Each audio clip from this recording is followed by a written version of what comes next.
సాయి కృష్ణ అంశానికి సంబంధించిన వ్యవహారం రోజుకో మలుపు తిరుగుతుంది. ఈ వ్యవహారంలో ఆ కుటుంబానికి న్యాయం చేస్తామంటూ ఏపీ సీఎం చంద్రబాబు కుటుంబ సభ్యుల్ని పిలిపించుకున్నారు, మాట్లాడారు. ఆ తర్వాత కుటుంబ సభ్యులు కూడా చంద్రబాబు రియాక్షన్ పట్ల సంతృప్తిని వ్యక్తం చేశారు. ఆయన న్యాయం చేస్తారనే నమ్మకం ఉందని ఆ కుటుంబ సభ్యులంతా చెప్పారు.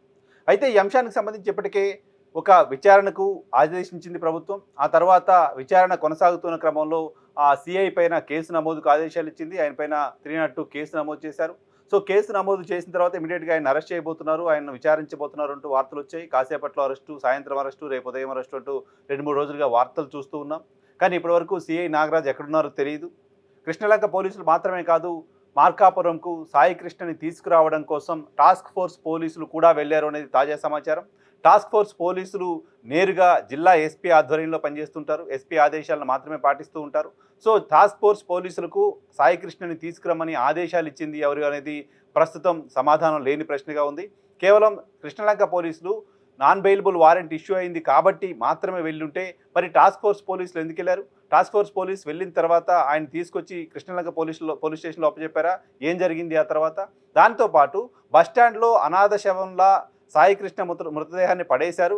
ఆ మృతదేహాన్ని ఇమీడియట్గా బస్టాండ్కి ఎదురుగా ఉన్న శ్మశానంలో దహనం చేశారు అనేది జడ శ్రవణ్ కుమార్ జై భీమ్రావ్ భారత్ పార్టీ అధ్యక్షుడు జడ శ్రవణ్ కుమార్ కొన్ని అలిగేషన్స్ చేశారు. అంతేకాదు ఆయన పోలీస్ స్టేషన్లో కాదు హోటల్ రూమ్లో చంపేశారు అంటూ కూడా ఆయన అలిగేషన్లు చేస్తున్నారు. ఈ నేపథ్యంలో జడ శ్రవణ్ కుమార్ చేసిన ఆరోపణలకు బలం చేకూర్చేలాగా బస్టాండ్లో అనాథ శవ అంశానికి సంబంధించి అలాగే శ్మశానంలో క్రిమేషన్ అంశానికి సంబంధించి కూడా కొన్ని ఆధారాలని పోలీసులు సేకరించారు లాంటి వార్తలను కూడా చూస్తున్నాం. అంటే అతన్ని చంపేసిన మాట నిజం, అంటే అతన్ని కాల్చేసిన మాట నిజం, ఆ తర్వాత బూడిద కూడా లేకుండా చేసిన మాట నిజం. తల్లి ఇంతకాలంగా ఆరోపణ చేస్తున్నవన్నీ నిజమేనని ప్రాథమిక విచారణలోనే అర్థమైంది.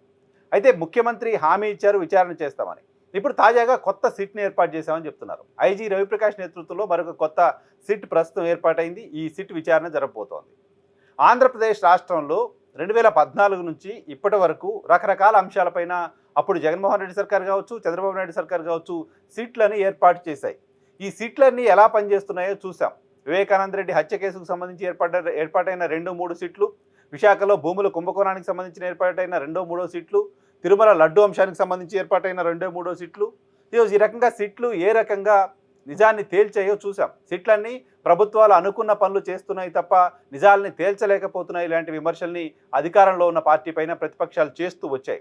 అటువంటి నేపథ్యంలో తాజాగా మరొక సిట్ ఏర్పాటైంది. గడిచిన 5 ఏళ్ల పాటు అప్పటి ప్రభుత్వం సిట్ ఏర్పాటు చేస్తే సిట్లతో ఒరిగేదేం లేదు, సిబిఐ విచారణ కావాలని డిమాండ్ చేసిన చంద్రబాబు సర్కారు ప్రస్తుతం సిట్లు ఏర్పాటు చేస్తోంది. సో ఈ సిట్తో ఏం జరుగుతుంది? సిట్ మొత్తం తేల్చేస్తుందా?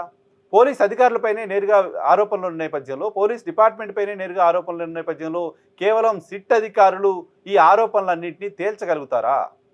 సిట్ అధికారులు నిర్భయంగా పక్షపాతం లేకుండా న్యాయం చేయగలుగుతారా అనే అనుమానాలు న్యాచురల్గానే వ్యక్తమవుతూ ఉన్నాయి. అంతేకాదు సాయి కృష్ణ హత్యకు సంబంధించి, సాయి కృష్ణ అదృశ్యానికి సంబంధించి, హత్య అని ఇంకా అనలేము, అదృశ్యానికి సంబంధించి సిఐ నాగరాజు పైన కేసు నమోదు చేసిన నేపథ్యంలో, హత్యానేరం కింద కేసు నమోదు చేసిన నేపథ్యంలో సిఐ నాగరాజుని అరెస్ట్ చేయడానికి ఎందుకు ఇంకా మేనమేసాలు లెక్కిస్తున్నారు? ఎన్ని రోజుల సమయం పడుతుంది? అతను అసలు ఉన్నాడా, అబ్స్కాండ్లో ఉన్నాడా, ఇంకా పారిపోయారా?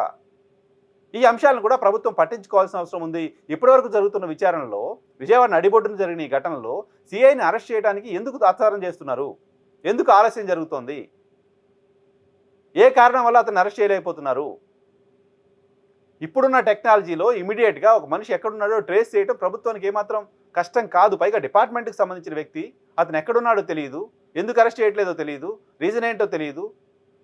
మామూలుగా ఇటువంటి కేసుల్లో నిందితులపైన ఆరోపణలు వచ్చిన సందర్భంగా వాళ్ళని ఇమీడియట్గా అరెస్ట్ చేస్తారు, పోలీస్ స్టేషన్కి తీసుకొస్తారు, విచారణ చేస్తారు. వాళ్ళు బయటే ఉంటే సాక్ష్యాలను తారుమారు చేస్తారని, లేకపోతే దొరకకుండా పారిపోతారని ఇటువంటి రకరకాల వార్తలను వింటూ ఉంటాం. సరే, ఆయన డిపార్ట్మెంట్ కాబట్టి పారిపోయి ఎక్కడో ఎంతకాలం ఉండే పరిస్థితి ఉండదు. కానీ సాక్ష్యాలు తారుమారు కావడానికి సంబంధించిన అవకాశం ఉంటుంది కదా. ఎందుకు అరెస్ట్ చేయకుండా కాలం గడుపుతున్నారు? దాంతోపాటు నిన్నంతా కృష్ణలంక ప్రాంతానికి సంబంధించిన కొంతమంది వెళ్ళి నాగరాజుని అరెస్ట్ చేయొద్దు అంటూ నాగరాజు అభిమాన సంఘం పేరుతో అక్కడ గొడవలు చేస్తున్నారు. ఆయన అరెస్ట్ చేస్తే ఊరుకోమంటూ అక్కడ గ్యాదర్ అవ్వడం చూస్తున్నాం. అంటే ఏం జరుగుతుంది? ఇదంతా ప్రభుత్వం గమనిస్తుందా లేదా? ఇప్పటికే ఒక ఎస్పీ స్థాయి అధికారి నేతృత్వంలో విచారణకు ఆదేశించి తాజాగా మళ్ళీ సిట్ ఏర్పాటు చేయమని కోరింది ఎవరు? సిట్ ఏం తేల్చబోతోంది? ప్రతిపక్షం డిమాండ్ చేస్తుంది సిబిఐ విచారణ చేయాలని. రాష్ట్ర ప్రభుత్వం సిట్ని ఏర్పాటు చేసింది. ఆంధ్రప్రదేశ్ రాష్ట్ర చరిత్రలో సిట్ నిష్పక్షపాతంగా ఏదైనా ఒక అంశంపైన విచారణ చేసింది కానీ, నివేదిక ఇచ్చింది కానీ, ఆ నివేదికలు ఆ తర్వాత చట్టపరంగా నిలబడింది కానీ డెఫినెట్‌గా లేదు. సో, ఇప్పుడు సిట్ కూడా కంటి తుడుపు చర్యగానే భావించాల్సిన అవసరం ఉందా? సాయికృష్ణ హత్య వెనక కారణం ఏంటి? హత్యలో సాయికృష్ణను హత్య చేశారనే కేసు ఆల్రెడీ నమోదైంది కాబట్టి, అతని మరణం వెనక రీజన్ ఏంటి? అతని మరణానికి కారకులు ఎవరు? అతని డెడ్ బాడీ ఎక్కడుంది? తర్వాత ఏం జరిగింది? వీటన్నిటిపైన క్లారిటీ రావాల్సిన అవసరం ఉంది.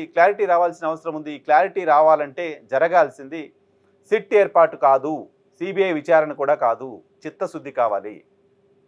సిట్ ఏర్పాటు చేసినా, సిబిఐ విచారణ చేసినా అధికారుల్లో చిత్తశుద్ధి లేకపోతే, ప్రభుత్వంలో చిత్తశుద్ధి లేకపోతే డెఫినెట్‌గా కేసు ఏంటో బయటకు వచ్చే పరిస్థితి ఉండదు. ఆ కేసు ఏంటో తేలే అవకాశం ఏమాత్రం ఉండదు. ఎందుకంటే సిబిఐకి సంబంధించిన విచారణ గురించి మాట్లాడుతున్నారు. సిబిఐ విచారణ చేసిన అనేక కేసుల్లో చాలా కేసులు ఇప్పటివరకు తేలలేదు.